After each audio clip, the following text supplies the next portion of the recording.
Hello, today we're going to start with a quick geography lesson, kind of geography. This is the world. This is, of course, an English map. You know that because England is in the middle of the map. If you buy a Japanese map, Japan is in the middle. If you buy an American map, America is in the middle. But this is an English school, and we put London in the centre of the world. Old-fashioned, I know. Okay, first jobs. Do you know which countries speak English? Of course, England. Who else? America, yes. Where else? Australia. Oh, here's America. America, Australia, Canada. Where else speaks English? Native speaking English. Oh, New Zealand. South Africa, a lot there. Lots of people in the Philippines. I don't know native, but yeah, more or less. Where else? Oh, of course, Ireland, next to England. There are many places. Oh, Jamaica. Jamaica somewhere over here. Bermuda, these are called the West Indies. And of course, in many countries, English is the #1 second language. In Japan, the second language is English. First language, Japanese, second language, English. Most countries, English is the second language. So that's why it's so useful to learn. Why does everybody want to learn English? We need something to use to speak to each other. Why English? Because of England. They had a big empire, amazingly, 200 years ago, 300 years ago. Just by chance, really. And now America speaks English, of course. Maybe one day everybody will learn Chinese, but not yet.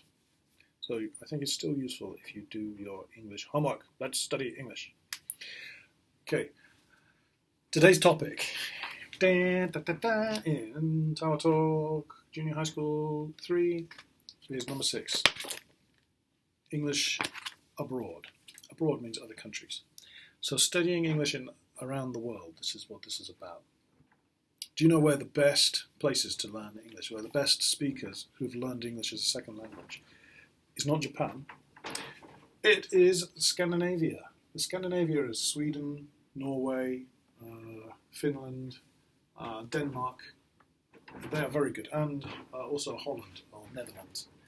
All around here, they are not native speakers of English. They have to learn it like Japanese. But my goodness, they're really good. I could tell you many stories about meeting people. There's one guy from Norway I met. I've just told you the punchline. But I thought he was American. I said, hey, whereabouts in America are you from? He said, I'm from Norway. Norway? He said, yeah, we learn English there. Wow. And they use English in every university. So, okay, this is all about studying English abroad. Let's read through.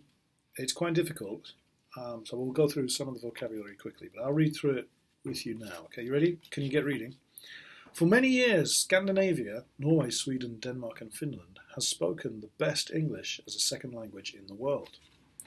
Since 2018, Swedes, people from Sweden, are the best in English as a second language in the world, according to a study which tested nearly 1 million people in 50 countries. Sweden, which finished 4th in 2017, moved up to first place in a study carried out by education company Education Research. Okay, and then somebody says, we are extremely proud. Extremely, very proud. Very happy that Swedes are the best in the world at English as a second language, said Ulrich Johansson, the head of Sweden's branch of education research. Okay, he said, one reason for Sweden's success is that we begin with English education in elementary school. Yeah, Japan too. Another is that we are exposed to a lot of English as we travel a lot. Our TV programs aren't dubbed, and we use the internet a lot. So we are exposed to a lot of English. English is around us. We travel a lot. Sweden, they'd like to go traveling. TV programs aren't dubbed. Dub is when sometimes if you watch a movie in Japan and they have Arnold Schwarzenegger, and he's using Japanese. It dubbed is when you take out the original language. In Sweden, they don't dub movies, so you can watch TV and it's in English. They aren't dubbed. And we use the internet a lot. So So if you use the internet, a lot of things are in English, of course. Okay, Scandinavian countries performed well in the study, with Denmark in second place, Finland in fourth, and Norway in fifth. The leading country from 2017 study, the Netherlands, finished third in 2018. Netherlands is Holland. Okay. The report showed that English is important for a country to get higher income, more exports, a good innovation climate, and better business, Johansson said. Difficult vocabulary here. Okay, English is important. Important is very useful, and you must do. To get higher income. Income is salary, money. More exports, sending things from Japan. Japan exports Toyota cars to around the world. A good innovation climate. Innovation climate means like to make things. Good atmosphere for making things. And better business, good for business. If you speak English, it's good for business, okay? This next paragraph right here. The study revealed that women spoke better English than men due to more women attending university and studying arts subjects. Wow, so women are better than boys. Oh, no. The best age range for English proficiency was 26 to 35 years old. So people who are aged 26 to 35 have the best English in Sweden. The language test was made up of 100 online questions about grammar, reading and listening comprehension, as well as vocabulary. If you want to speak good English, it takes many years of hard work, but it's worth it for you and your country, Johansson said. It opens so many doors that are shut to non-English speakers, he said.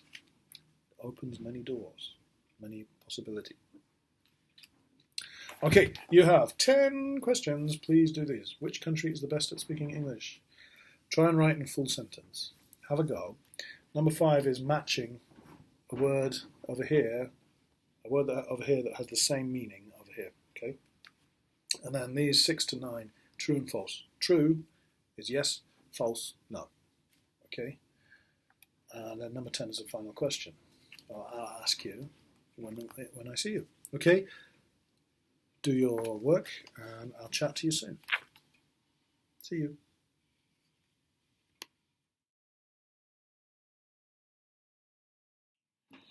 Last week, I talked a little bit about Arthur Conan Doyle, the writer of Sherlock Holmes, and he was writing at the end of Queen Victoria's time, when the Queen of England was Victoria, and we call that period Victorian. Anything from 1837 to 1901 is what we call Victorian.